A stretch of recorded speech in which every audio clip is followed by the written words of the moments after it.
see clearly. You can never be easily misled again. Before we go deeper, drop a comment and tell me where you're watching from.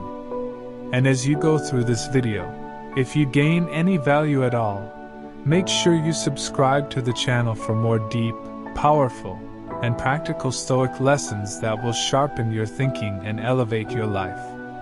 Now, let's begin. The language of consistency versus contradiction.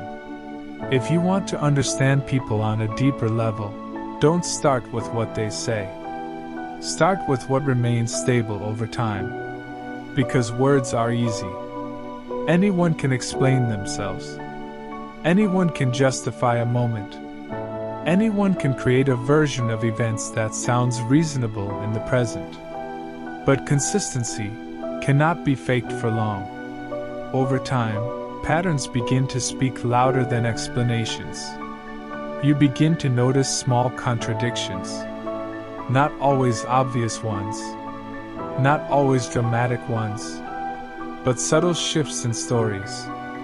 Changes in tone. Adjustments in details depending on the situation. At first, you may dismiss it. You tell yourself it's nothing. You assume it's forgetfulness. You try to give benefit of the doubt. And sometimes, that's fair. But wisdom is not built on isolated moments. Wisdom is built on repetition. The Stoics place great importance on clarity of perception. They believe that confusion is not always caused by lack of information, but by emotional interference with interpretation. When emotion is strong, judgment becomes flexible. You begin to accept inconsistencies you would normally question. You begin to rationalize things you would normally examine. You begin to overlook patterns you would normally notice. And that is where misjudgment begins. Because contradiction, when repeated, is not noise. It is information. A stable person does not need to constantly reshape their past.